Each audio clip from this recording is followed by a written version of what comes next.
संतर्दनाधिकरण पर विचार चल रहा था, थोड़ा हो गया था विषयवाग पर विचार। वहाँ कहा था अन्योन्य वियोगेन शैथिल्यम आबुदिति दृढ़ संश्लेष संतर्दनाम। अन्योन्य वियोग के द्वारा शिथिलता को प्राप्त न होवे उसके लिए एक दूसरे फलकों को अधिश्रवणों को एक साथ जोड़ के रखना, इसका नाम जो दृढ़ संश्लेष बनाए रखने का नाम संतर्दन है। कील आज से टोकते थे, वो कील भी पहले जमाने लोहे का नहीं होता था, तो आज के ज़माने में लोहे का है। पहले तो लकड़ी का होता था, लकड़ी को कील जैसे काटते थे, उसके बाद में उसको कई चीज़ों को डाल के उबालते थे, उसके अंदर डाल देते थे। वो एक चीज़ आती थी, उसमें गोंद जैसे बांधता था, उसमें डालता। ऐसा हार्ड हो जाएगा लोहे का कुल, उसके सामने फैले दरवाजा टूट जाएगा लेकिन कील नहीं टूटेगा, इतनी मजबूत होती थी वो लकड़ी का। उससे पहले चमड़े का होता था, चमड़े का कील बनाया करते थे, धृति नाम से था वो। अब वो कील भी चमड़ा है, अब चमड़े चिपकाएंगे कैसे? मोटा चमड़ा लेना पड़ेगा, भैंस वगैरह का, उसको कील बनाएंगे। उसको क्या करते, दो ले लिया चमड़ा, लंबा लंबा पतला काट दे, नीचे पतला ऊपर मोटा, ऐसे कर दिया त्रिकोणात्मक। उसको चिपकाएंगे कैसे? तो वही गोंद बनाते थे। ये बबूल का गोंद है ना, ये और भी चीज़ें मिलाते थे उसमें, और एक लाल रंग का कुछ चीज़ होती थी वो मिलाते थे, तो साथ तो उबाल देंगे, एकदम पक्का गोंद हो जाता था। उन दोनों बीच में डाल दिया, दबा करके रख दिए और उसको ठोकते थे। फिर इतना हार्ड होता था, लोहे से भी तेज, आराम से ठोक दो उसको। इस तरह से बांधने का साधन थी। और कुछ लोग संतर्दन के जैसे अर्थ किया, सफाई आदि करके रंधा मार के चिकना कर देना, ताकि जो है काटने पड़ने के काम आ जाए, इस तरह से करना। तदेतत् प्रकरण बलात् प्रकृतौ निविशते है। पूर्व पक्ष कहता है यह संतर्दन को जो है प्रकरण के प्रमाण के बल पर कहाँ जोड़ना चाहिए? प्रकृति याग में ही रखना चाहिए, पूर्व पक्ष कहता है। न च तत्र दीर्घत अनुपत्ति, इन प्रकृति याग में दीर्घत्व कैसे घटाओगे? दीर्घस्य सोमा इत्येवं विधि है, दीर्घस्य सोमा। यहाँ पर इस विधि में दीर्घ शब्द को हम कहाँ जोड़ेंगे? यजमान विशेषणत्वेन अपि उपपत्तिरिति प्राप्ते ब्रह्म। यजमान का विशेषण बना दो, यजमान दीर्घ हो। दीर्घ माने यजमान दीर्घ क्या होगा? यजमान में दीर्घता क्या है? लंबा। लंबा नहीं है तो क्या, लकड़ी का लगा लेंगे पैर में नीचे? नहीं, आजकल तो हाई हील्स बोलते हैं ना, हाई हील्स 6 इंच ऊंचा हो जाते हैं लगा कर। तो दीर्घ बनाओ उसको, यजमान को। और पक्षी ऐसे ही उठपटांग बोलता है कई बार जो है, और यजमान को दीर्घ बना दो, उसे विशेषण जोड़ दो बोल रहा है। तो सिद्धांत ऐसे नहीं हो सकता। षष्ठी समासात कर्मधार्य बलवान नित्य वक्षते। षष्ठी समास की अपेक्षा से कर्मधारय समास बलवान है, ये बात हम आगे निर्णय देने वाले हैं 6:1:12 में। छठा अध्याय प्रथम पाद के 12वां अधिकरण में यह निर्णय होने वाला है। तथा सती दीर्घत्व सोमस्य धर्म, दीर्घत्व जो है सोम का धर्म है, क्योंकि दीर्घ सोम शब्द में पूर्व पक्षी ने कहा दीर्घ से सोम, वो हम मान लेंगे षष्ठी, लेकिन षष्ठी वहाँ पर क्या है? समासत्वात उत्तर पदार्थ प्रदान हो जाता है, सोम प्रदान हो जाएगा, और यजमान मत कहाँ से लाओगे आप? इसे दीर्घ से सोम में षष्ठी तरफ समास मान हो गए, फिर भी वहाँ पर उत्तर पदार्थ प्रदान होगा, सोम प्रदान होगा, यजमान तभी पकड़ में नहीं आएगी। और वास्तव में वहाँ षष्ठी तरफ समास है ही नहीं, दीर्घंच असौ सोमच कर्मधारय समास है। दीर्घत्वं सोमस्य धर्म न तो यजमानस्य नन्वेवमपि प्रकृतिभूतस्य सोमस्य इष्टि पशुअपेक्षया दीर्घत्वमस्त्येव। फिर भी प्रकृतिभूता जो सोम है वो इष्टि की अपेक्षा से, पशु की अपेक्षा से भी, इष्टि पशुवादि की अपेक्षा से दीर्घत्वमस्ति चेत न सोम शब्दे नैव तद अवगतौ दीर्घ शब्द से वही अर्थात सोम शब्द से ही दीर्घ काल में संपन्न होने वाला यज्ञापन हो गया। इस सोमयाग में दीर्घ काल लगता है। पशुयाग अल्पकाल में संपादन होता है, इष्टियाँ भी अल्पकाल में संपादन होते हैं। सबसे ज़्यादा समय लगता है सोमयाग में। क्रयण भी 10 विध क्रयण करना पड़ता है, फिर उसको ला के कूटना, रस निकालना, बहुत झंझट है उसमें। फिर रथ में उसको लाना, एक रथ बैलगाड़ी जैसे बनते, बांस के बनाते छोटे से, और उसे पकड़ के वहाँ से लाते हैं। फिर 16 ग्रह पात्र टपक टपक के भरना है। वो टपक के भरना कोई आसान नहीं है, कितना टाइम लगता है। एक जो है ग्रह पात्र द्रोण पात्र से टपकनी लगा देते हैं, जैसे शिव जी का जलर नहीं देखते हैं आप, टपकनी का रखते हैं, वैसे डालते हैं। उसे सोमरस टपकेगा ग्रह पात्र में। 16 ग्रह पात्र भरने में कितना टाइम लगेगा। अतः सोम शब्द से ही मालूम हो जाता है दीर्घकालीन आ गई, और दीर्घ विशेषण देने की जरूरत नहीं थी। फिर तो विशेषण को और तात्पर्य लेना पड़ेगा यहाँ। वैसे सोम शब्द देने तथा दीर्घ शब्द सुव्यर्थ्या न इष्ट पशुपेक्षा ह्रस्व कश्चित सोमो अस्ति। और इष्टियाग पशुपेक्षा से कोई ह्रस्व छोटा कम समय में होने वाला कोई सोमयाग है भी नहीं। यस्य व्यावृत्ति दीर्घ शब्द प्रयुज्यत, जिसकी व्यावृत्ति करने के लिए दीर्घ शब्द का प्रयोग कर सकें। तस्मात् प्रकृति रूपम ह्रस्वम सोमम व्यावर्तितुम अयम दीर्घ शब्द। इसे प्रकृति याग में आया हुआ जो सोमयाग है वो उसकी अपेक्षा से विकृति याग में जो सोमयाग है वो दीर्घ है, ये बताने के लिए। हाँ, प्रकृति का ही बल्कि व्यावर्तन करने के लिए, विकृति में ले जाने के लिए दीर्घ शब्द आया है। ये प्रकृति में मान ज्योतिष्ठोम में जहाँ सोमयाग है, पशुयाग है, इष्टियाँ भी हैं, वहाँ प्रकृति में रहने वाला सोमयाग कम समय में की जाती है। यद्यपि इष्टि और पशु की अपेक्षा से ज़्यादा समय है, यानी उससे भी ज़्यादा समय होता है किसी विकृति याग विशेष में। जो सोमयाग है और अधिक समय में किया जाता है। उसके लिए प्रकृति से विकृति में विद्यमान फर्क में व्यावर्तन करने के लिए दीर्घ शब्द दिया गया। विकृतिषु, कौन है विकृति?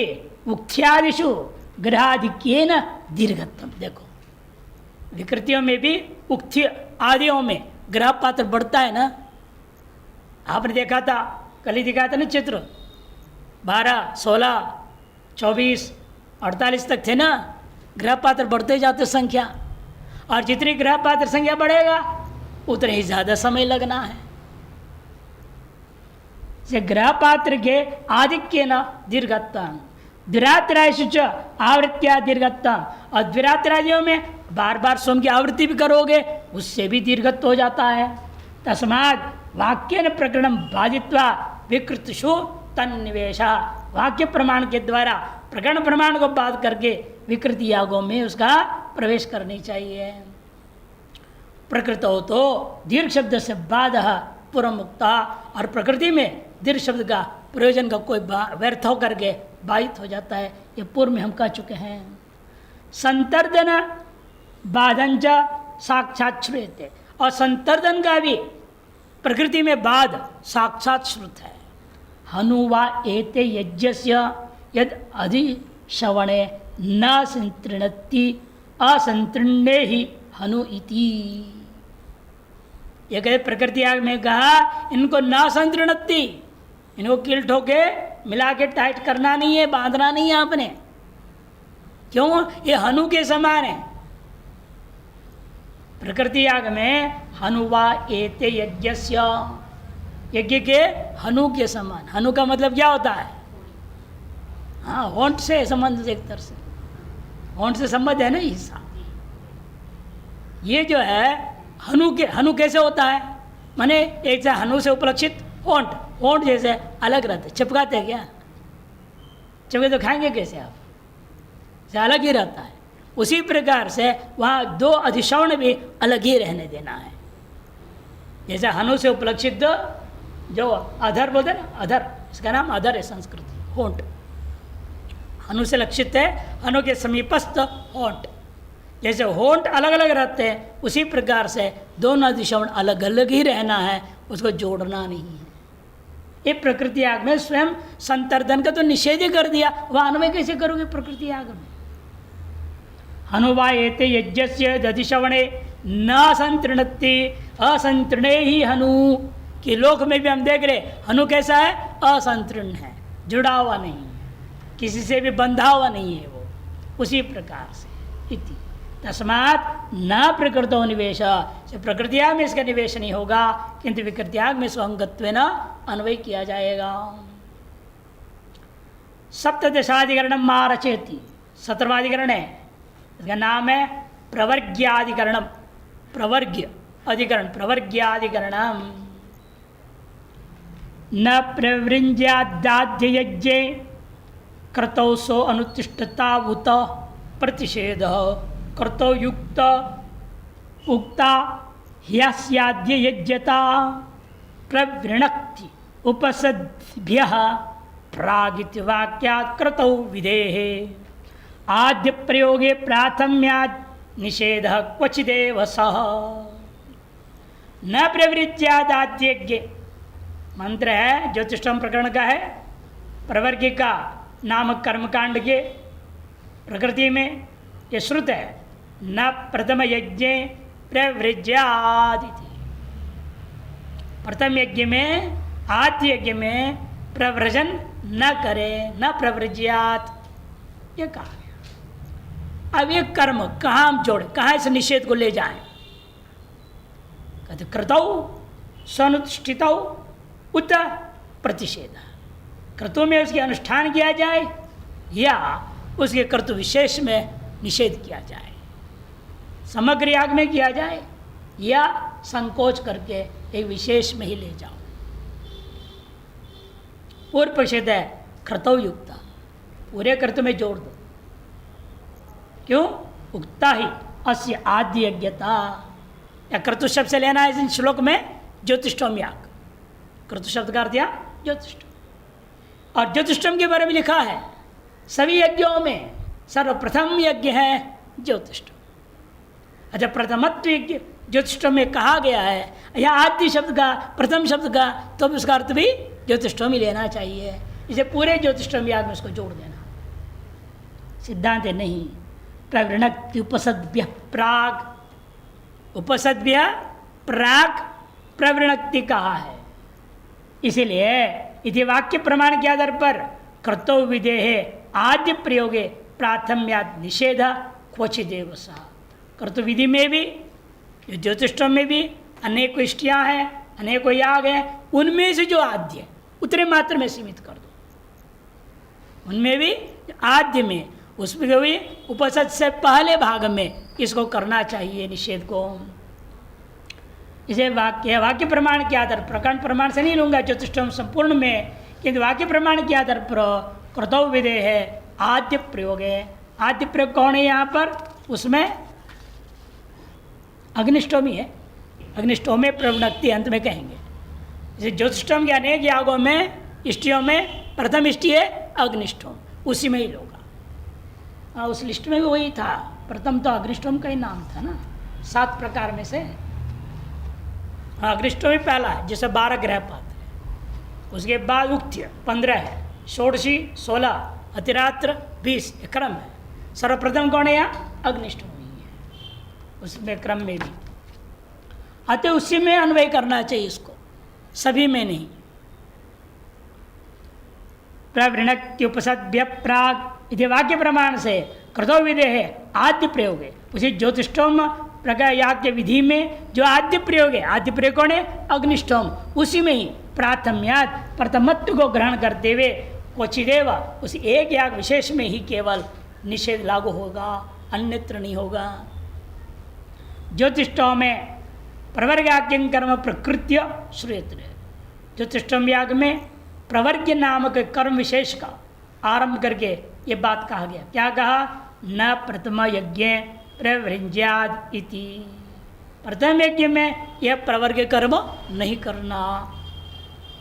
स्वयं प्रतिषेध ज्योतिष्ठोम कृतौ, स्पष्ट कर दिया, ज्योतिष्ठोम रूपी संपूर्ण याग द्रष्टव्य, प्रकरण प्रमाण के आधार पर कहेगा संपूर्ण याग में लागू होना चाहिए, न तो तदीय प्रथम प्रयोग है। वो ज्योतिष्ठोम के अंदर जो प्रथम है कौन? अग्निष्ठोम, उसमें संकोच नहीं करना। कुतः? क्योंकि प्रथमत्व जो संज्ञा है वो पूरे ज्योतिष्ठोम का ही प्रथमत्व संज्ञा है। कैसे पता चला? ये वाक्य कह रहा है, ये शवाव प्रथमो यज्ञ, यज्ञानाम यज्ञोतिष्ठोमयति। सकल यज्ञों में ज्योतिष्ठोम नाम का जो यज्ञ है यही प्रथम है, यही ज्येष्ठ श्रेष्ठ सब कुछ है, इसकी महिमा यूँ गाई गई है।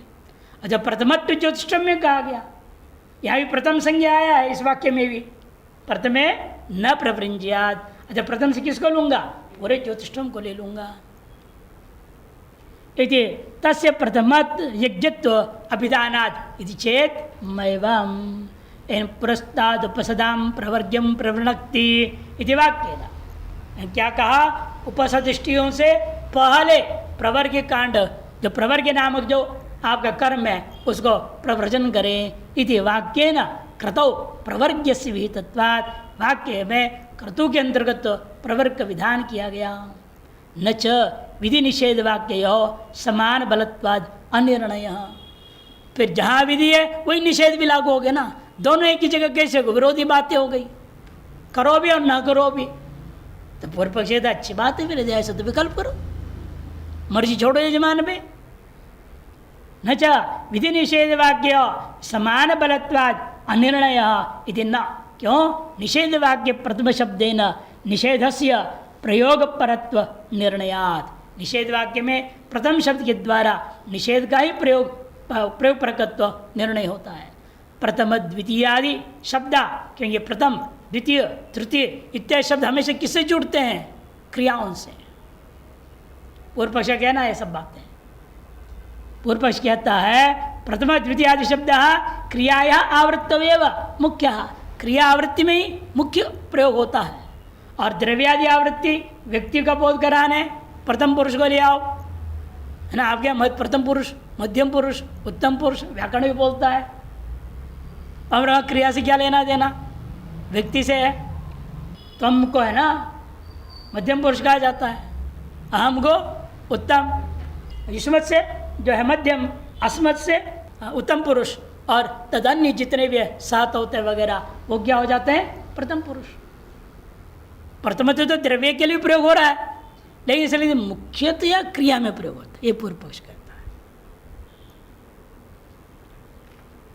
इसलिए मुख्या तत्संबंधात वस्तुषु उपचर्यते, उनको वस्तुओं में लेकिन कैसे प्रयोग हो जाएगा? कहते औपचारिक प्रयोग कर दो वस्तुओं में। प्रथमम अध्येतव्यत्वात् प्रथमम कांडम, तदनंतरम अध्येतव्यत्वात् द्वितीयं कांडम। ऐसे कांडों में भी हमारे यज्ञों में व्यवहार होता है। जब पहले पठनी है उसको प्रथम कांड कहते हैं, बाद में पठनी है द्वितीय कांड, उसके बाद में जो पठनी है तृतीय कांड, ऐसे व्यवहार हम करते हैं। एवं माधव उत्पन्नत्वात् प्रथमा पुत्र। इसी प्रकार देखो लोक व्यवहार में भी क्या है? सबसे पहला जो पैदा होता है उसको क्या कहेंगे? प्रथम पुत्र। बाद में पैदा हुआ वो द्वितीय पुत्र। तदनंतरम उत्पन्नत्वात् द्वितीय।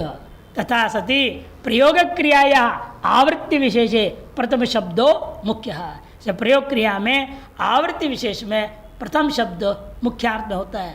तद आवृत्ति विषयतया यज्ञ लाक्षणिक। तर आवृत्ति क्रिया की आवृत्ति विषय रूपा यज्ञ में इसको लक्षणा से प्रयोग कर दूंगा। तत्पक्षेपी कर्तो मुख्यो यज्ञ शब्द प्रयोगे लाक्षणिक स्यात् चेत। यदि पूर्व पक्ष कहता है इस पक्ष में भी कर्तु में अपने मुख्यार्थ ले लिया तो यज्ञ शब्द को, तो प्रयोग में उसका लाक्षणिक हो जाएगा। यदि चेत बाढ़ सिद्धांत ठीक है। तथापि असंजाति विरोधिनी लाक्षणिकत्व कल्पनाद वरम उत्तर पदे तत्कल्पनमिति। असंजात जहाँ विरोध जहाँ है ही नहीं, वहाँ पर लाक्षणिक कल्पना की अपेक्षा से श्रेष्ठ होता है उत्तर पद के साथ जोड़ देना। तस्मात् ज्योतिष्ठोमस्य प्रथम प्रयोग है। ज्योतिष्ठोम भले प्रथम है, उसमें भी जो प्रथम प्रयोग कौन है? अग्निष्ठोम, उसमें ही प्रयोग करो। ज्योतिष्ठोमस्य प्रयोग है प्रवर्ग निषेधा। ननु सप्त संख्या युक्त ज्योतिष्ठोमस्य प्रथम संख्या रूपो अग्निष्ठोम। उसमें भी सप्त संख्या है ना, 7 प्रकार का बताया। 7 प्रकार में से प्रथम कौन है? अग्निष्ठोम। तत्रयम् निषेध पर्यवसति विधिश्च तत्र श्रूयते। वही निषेध में है और वही विधि भी आ जाएगा। फिर वही समस्या खड़ी हो गई, विधि और निषेध दोनों अग्निष्ठोम में आ गया। तत्र श्रूयते अग्निष्ठोमे प्रवृणक्ति, ये भी काय विधि। और वही आप कह रहे हो ना भी निषेध भी कर दे रहे हो। एवं तरी अधिकारी भेदेन विधि निषेध और व्यवस्थास्तु, फिर क्या करेंगे? अधिकारी भेद से व्यवस्था कर लो। तथा ही श्रूयत है, कहा भी है, कामम नु स्वनुचान स्यात् तत्र प्रवृंज्यादिति, तस्मात् अनुच्चान व्यतिरिक्त कर्तृके अग्निष्टोमस्य प्रथम प्रयोग एव अयम निषेध। कामम तो यो अनुचान, जो कामनाओं को कथन करने वाला ऋत्विक रहता है, स्यात् तत्र वहाँ पर प्रवृज्यात्, वह निषेध प्रव्रजन करने को, प्रवर के कर्म करने को कहा गया। से जहाँ पर ऐसा नहीं है, तस्मात् अनुचान व्यतिरिक्त कर्तृके यज्ञ, ऐसा जो यज्ञ होगा, अग्निष्टोम याग होगा, वह प्रथमत्व में ग्रहण करूँगा, वहाँ इस निषेध को लागू कर दो। प्रथम प्रयोग है वह निषेध, अधिकारी भेद से यहाँ प्रवर्ग का निषेध की व्यवस्था हमें देना पड़ेगा कि दोनों ही अग्निष्टोम में ही है विधि निषेध। ज्योतिष्टोम में पहले था, वहाँ जरूरत नहीं थी, उसको ले आया अग्निष्टोम में, इन अग्निष्टोम में भी वही स्थिति आ गई, तब अधिकारी भेद से व्यवस्था प्रदान करो। जहाँ काम अनुचान करने वाला है वहाँ प्रवर्ग कर्म करो, जहाँ नहीं है वहाँ पर निषेध मान लो। अष्टादशाधिकरणम आरचयति पौष्ण पेषणाधिकरणम, पौष्ण पेषणाधिकरणम। एक पूषा देवता है जिसके वीरभद्र ने सारे दांत निकाल दिया था। जब शिव जी का अपमान हुआ, शिव जी चले गए, नाराज हो गई सती और वो अग्नि में कूद गई। जब शिव जी का अपमान हो रहा था तो पूषा देवता बहुत जोर जोर से हंस रहा था, वाह देखो आज हुआ साहब, बढ़िया हुआ आज इनका अपमान हो रहा है, बड़े अपने आप सिद्ध मानते हैं, समाधिस्थ रहता है, आज ठिकाने लग गया इसका, खुश होकर हंस रहा था। और जो शिवजी ने अपने जटा से वीरभद्र को पैदा किए, जब सती के साथ अन्याय हुआ तो वीरभद्र को बोले जाओ उसको नाश कर दो, सारे यज्ञ को, तक्ष यज्ञ को नाश कर दो। लेकिन नाश कर रहे थे, लेकिन देखो वीरभद्र का अवतार था वो, तो पहले से तो थे नहीं, वो जटा से बनाया गया उनको, लेकिन भगवान ने वो दृश्य देखा था, अंशी में था वो संस्कार, कौन हंसा कौन रोया, कौन अच्छा माना कौन नहीं माना, सब अंशी में था, वो अंश में भी आ गया। और वीरभद्र से पहचान लिया कौन हंस रहा था, कौन क्या कर रहा था, कौन जिसको जैसा वैसे दंड दिया। अब इसलिए इनको क्या किया, तो दांत दिखाया था ना, एक मारा सारा दांत निकल गया, उठा के फेंक दिया पूषा देवता का। और उसके बाद से पूषा देवता को आहुति क्या दे, दांत तो है नहीं, खाएंगे कैसे, पीसा हुआ ही दिया जाता है। पूषा देवता के लिए पीसा हुआ आटा को ही खिलाया जाता है। एम प्रश्न उठता है तब जहाँ पर पूषा अकेला नहीं है, दूसरे के साथ दो नाम आ गया, इंद्र पूषा आ गया, तब क्या करेंगे? दोनों के लिए पिसा हुआ ही दे दोगे, एक को खिलाना हुआ खाने का, एक को पिसा हुआ, क्या करना है?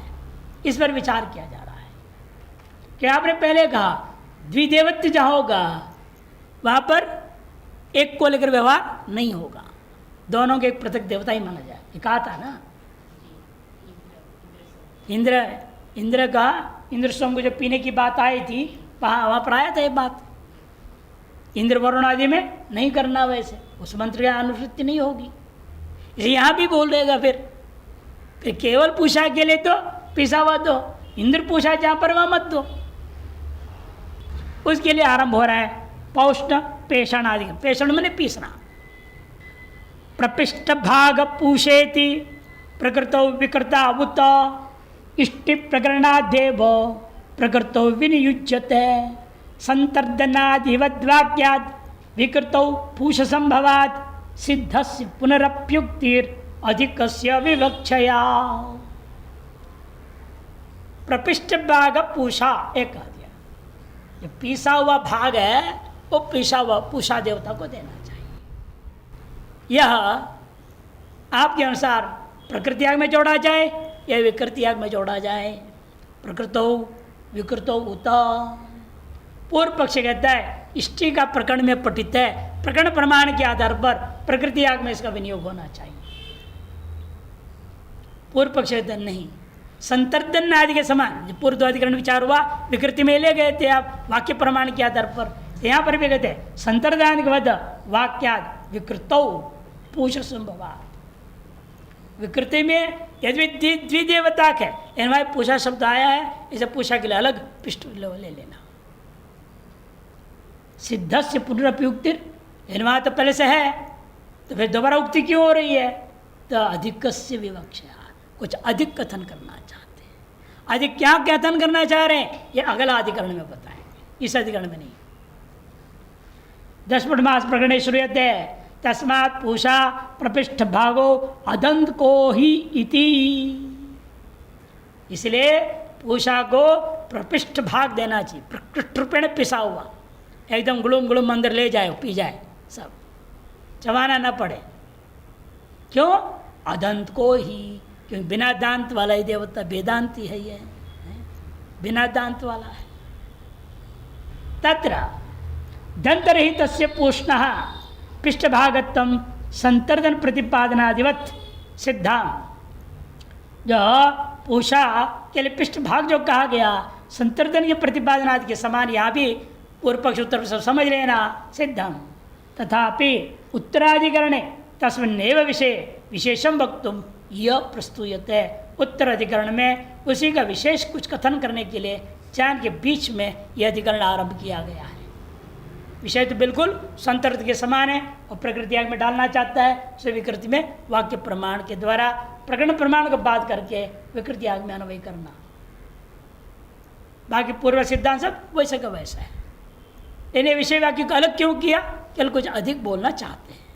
वो अधिक कब कहाँ कहेंगे? तो अगले अधिकरण में। अगला अधिकरण क्या है? तच्चरावेव निवेशाधिकरणम एकोनविंशाधिकरणम आरचेति। 19वां अधिकरण आरंभ करते हैं। तच्चरावेव निवेशाधिकरण, उससे विचार करना पड़ेगा। पिष्ट पेशन बोला आपने, पीसना, किसको पीसना? मांस को पीस के चटनी बना दें कि ज्योतिषों में पशुयाग भी तो है ना, चरुयाग भी है। सोम को क्या पीसेंगे? उधर रस है। से पीसने का जब कथन हुआ है वो किससे जोड़ेंगे हम? चरु में कि मांस में कि सोम में कि किस में? तच्चरोवेव निवेशाधिकरणम, चरु में ही संभव है पीसना, अन्य में नहीं है, इस अन्य में लागू नहीं होगा। यही अधिक कथन करना है नहीं कि जो भी द्रव्य पूछा को दे सबको पीस पीस करके डाल दो, ऐसा नहीं होता। सभी द्रव्यों को पीस पीस करके अब दूध देने, मान लो पिलाने, स्वाहा करना है, दूध को क्या पीसेंगे आप? असंभव है। इसलिए पूषा देवता को भी पीस के ही उसके भाग उसको देना है। जो कहा गया वह किसमें घटेगा? चरो मात्र में। चरौ पशौ पुरोडाशे चराभेभूत पेषणम विशेष अदर्शनाद्य तत् सर्वेष्वपि विधीयते। प्राप्त तत्न पुरोडाशे हृदाद्यागार नाशनात् न पशौ पारिशेषेण चरावेव ही पेषणम। चरों में, पशुओं में, पुरोडाश में, सभी में किया जाए। चरो एव वा, अतः चरो मात्र में पेषण किया जाए। उत पेषण। पूर्व पक्ष कहते विशेष दर्शनात्, कोई विशेष तो कथन किया नहीं, पृष्ठ भाग कह दिया। अब इसलिए क्या करें? प्रपृष्ठ भाग पूषा, इतना ही कह रहे हैं ना। अविशेष कथन होने के नाते सर्वेशु विधीयते। चरु हो, पशु हो, पुरोडाश हो, साम हो, सोम हो, दूध हो, दही हो, सब में घटा, सब में पीस पीस करके खिलाओ पूषा को। सिद्धांत है नहीं। पुरोडाश में तो बिना पीसे तो होना ही नहीं है। पुरोडाश बनता कैसे है? धान से। धान से छिलका चावल अलग बनाया, चावल को आपने पीसा सिलभट्टे पे, फिर उसे दूध डाल के बनाया करपट्टी का पुरोडाश, उसको पकाया कपालों पे। इसलिए पुरोडाश में तो विधान करने की जरूरत नहीं, चाहे पूषा देवता, चाहे अग्नि देवता, चाहे इंद्र, चाहे कोई भी देवता के लिए हो। पुरोडाश में तो पेषण स्वतः पूर्वतः प्राप्त है, विधान करने की जरूरत ही नहीं है। प्राप्त न पूर्णाश है, पूर्वतः प्राप्त है, अतः पूर्णाश विधि करने की जरूरत नहीं है। और हृदयादि आकार नाशनात्, हृदयादि आकार ही नष्ट हो जाए तो पीस देंगे तो, इसे पशुयाग में भी इसका अन्वय नहीं हो सकता। हृदयाद्याकार नाशनात् न पशु, पशुयाग में भी पेषण का अन्वय नहीं हो सकता। दूध आदि सान्नाय पदार्थों में पेषण संभव ही नहीं, असंभवादेव उसमें अन्वय नहीं होगा।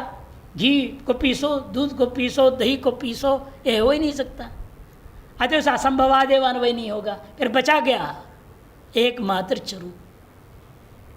चरु मने जो सूखा द्रव्य बनाते ना आप, किससे, जो आज जो तिल वगैरह डाल के बनाते ना, चरु बोलते हैं, उसी में इसको पीस के डालने का। और चरु उसे भी कहते हैं जो चावल पकाते हैं, उसको भी, जैसे बच्चे को क्या है, 3 महीने का बच्चा होता है, दांत नहीं होता है ना, उसको कैसे चावल खिलाएंगे आप? पका हुआ चावल को पीस देते हैं, उसको मणि बनाना बोलते हैं, मणि बनाना, मणि खिलाओ बोलते हैं। अच्छा, ये चावल को पीस करके हाथ से खूब बढ़िया पीसते, उसे थोड़ा सा 2-4 बूंद दूध डालेंगे, मिलाएंगे, तब बच्चे को खिलाएं। ये चरु का भी सीधे पका हुआ चावल भी लेंगे, उसका भी पीस के ही खिलाना है, अन्यों को सीधे चावल डालना है, लेकिन पूछा का नाम आएगा तो पीस के डालना है। लेकिन चरु में ही घटेगा, चाहे सूखा चरु हो चाहे पकाया हुआ चरु हो, उसी में घटेगा। चरु है वही पेषण। पौष्टम चरुम अनु निर्वपेद इति चरुर्विहिता, पूषा देवता के लिए चरु का निर्वाप करने के लिए विधान किया गया। पौष्टम श्यामम माल भेतन्न काम, पूषा देवते के लिए काला बकरा का विधान किया। आलभेत अन्न की कामना वाले को, से पूषा देवता देखो, पूषा चरु भी खिलाया जाता है, पूषा को पशु भी देने को कहा दिया है। और पशु मालभ्य पुरुडाशम निर्वपति, पशु का आलम्बन करके पुरुडाश का जो निर्वाप करना चाहिए, उसी पूषा देवता के लिए पशु आलम्बन के बाद में पुरुडाश का भी विधान कर दिया। मैंने पूषा देवता को चरु भी देना है, पुरुडाश भी देना है, पशु भी देना है। इनमें से किसको पीसना है, ये प्रश्न उठा। इत्येतत् चोदकेन पौष्ट पशु प्राप्त, इसे अतिदेश के द्वारा हम क्या करेंगे, पौष्ट पशु में, पौष्ट चरु में, पौष्ट जो है पुरुडाश में, सभी में प्रपिष्ट भाग जो कहा गया प्रकृति में, वो विकृति के सभी में अन्वय हो जाएगा। तत्र यद्देवत्य पशु तद्देवत्य पुरुडाश न्यायेन, पुरुडाशस्य पूषा देवता, जिस देवता का पशु है तद्देवती पुरुडाश होता है, इस न्याय के आधार पर पुरुडाश का भी देवता पूषा देवता है। तत्र पूर्वोक्तम पेषणम विषयीकृत्य उच्यमानः संशय पूर्वोत्तर पक्षाः विस्पष्टाः।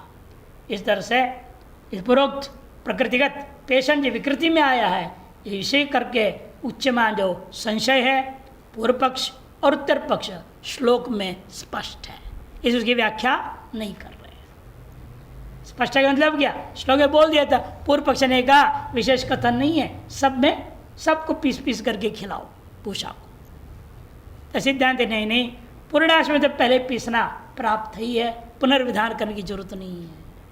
और पशुयाग में यदि हम पीसने लग जाएं, तत्त आकार जो था उसका होना चाहिए, वह आकार भंग हो जाएगा।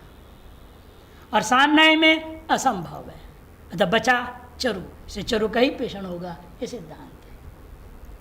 विंशाधिकरण मारचति, 20वाधिकरण आरंभ होता है, वह भी विचार होगा, एक देवता को नहीं दिया जाए या द्विदेवता को तब भी पीस के दिया जाए।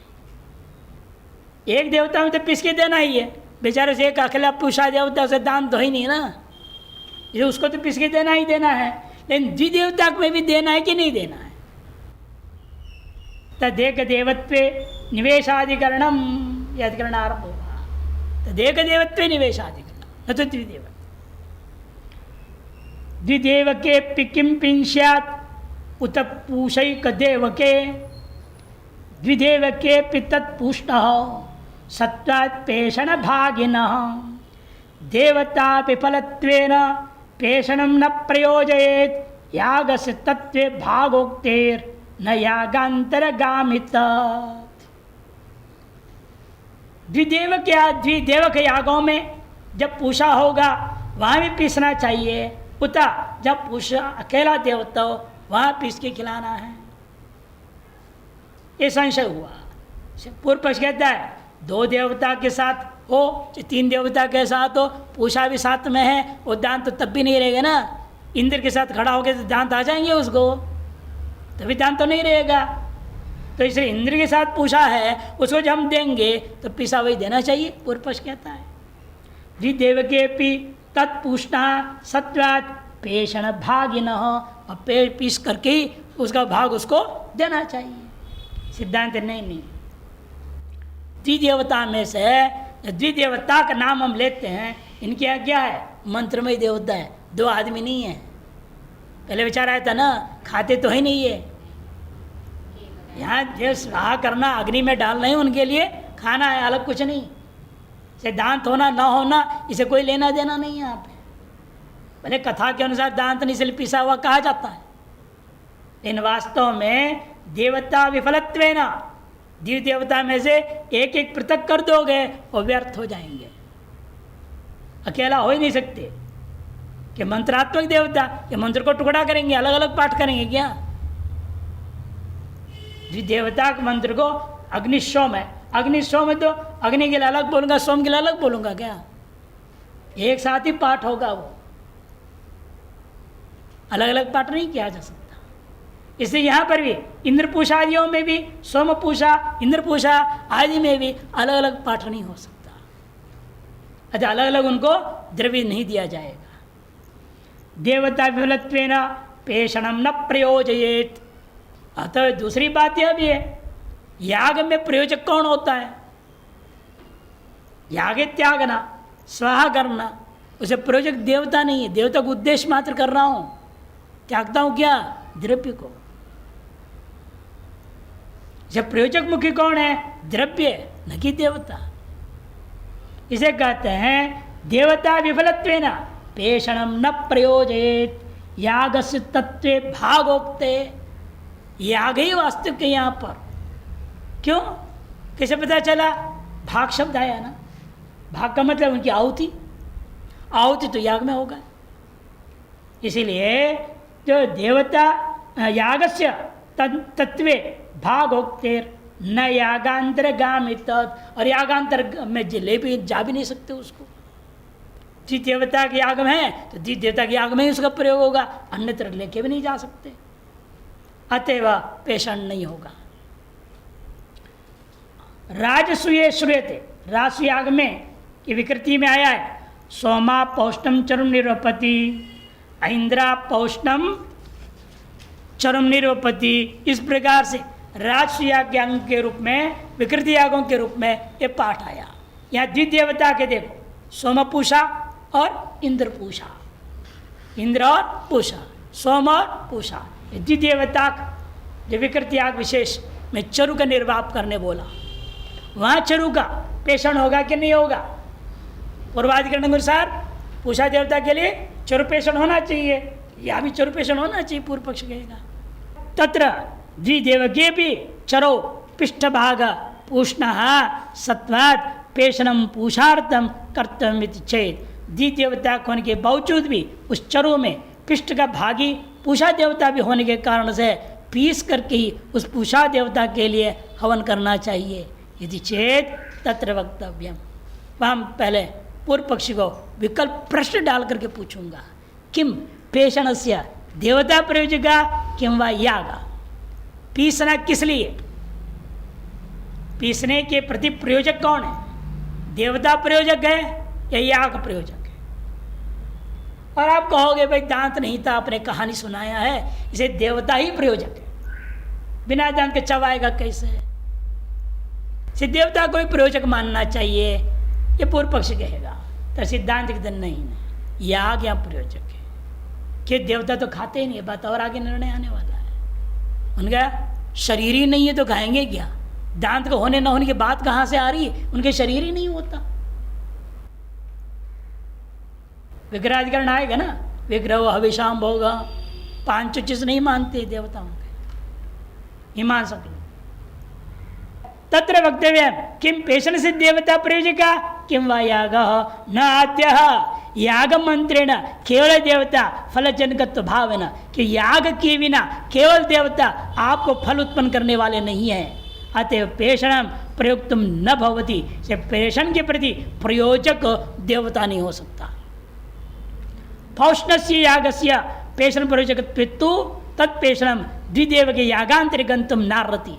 ऐसे पूषा देवता के याग में पेषण करना प्रयोजक बनता है, तो वह पेषण द्विदेवता के रूपी यागांतर में वह पेषण नहीं जा सकता। पूषा प्रपिष्ठ भाग इत्यत्र यागो न श्रुतति चेत, लेकिन प्रकृति में जो बोला पूषा प्रपिष्ठ भाग, या याग शब्द कहाँ, यजेत कहाँ है? यह है नहीं, पूषा प्रविष्ट भागे न यजेत होता तब तो आपकी बात मानता, ऐसे तो है ही नहीं। यहाँ ये पूर्व पक्षी कहा, तो सिद्धांत कहते नहीं, भाग शब्द का अर्थ क्या है? भाग किसको कहते? कर्मकांड में भाग शब्द अन्यतानुपत्या याग से कल्प्यत्वात्। भाग का मतलब तो देवता हिस्सा, आहुति जो दिया जा रहा है। हर देवता की अपनी अपनी भाग है, हिस्सा।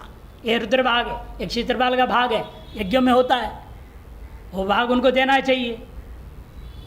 अब रुद्र यही तो हुआ यज्ञ में, दक्ष में क्या हुआ था?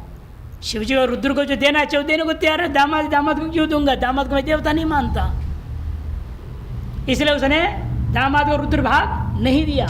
न देने से लफड़ा हुआ। इसलिए भाग शब्द होता है तत्त देवता हिस्सा में जो आहुति दिया जाता है उसका नाम भाग है। अच्छा, भाग शब्द के आधार पर याग स्वतः ही ग्रहण हो गया, बिना याग का भाग प्रश्न ही नहीं उठता। नहीं देवता तो मंत्रेण पिष्ट द्रव्य भागत्वम सिद्ध्यति। इसे भाग शब्द से क्या अन्यतानुपत्ति है, याग को हम कल्पना कर लेंगे, और वह देवता के बिना याग भी से संपन्न होना नहीं। द्रव्य से याग से द्वे रूपे द्रव्यम देवता नहीं विधेयता तुम मंत्रेण पिष्ट द्रव्य भागत्वम सिद्ध्यति। देवता के बिना पिष्ट द्रव्य के भाग्य होना संभव नहीं। सत्यचित देवतात्वे द्रव्य देवते और लाभात, इस तरह से तार देवता के प्राप्त होने पर द्रव्य देव दोनों का लाभ हो गया तो याग कल्प्यते, याग की हम कल्पना करने में सुविधा हो जाता है। तस्मात् एक देवता यागस्य पेषण प्रयोक्तव्यत्वात् न द्वितीय देवता के यागे पेषणमस्थि। इसलिए एक पूषा देवता का याग में ही पेषण का प्रयोजक दिख रहा है, वहीं पर उसका पेषण होगा। द्विदेवता के यागों में पूषा के रहने पर भी वहाँ पर पेषण नहीं किया जाएगा, ये सिद्धांत हुआ।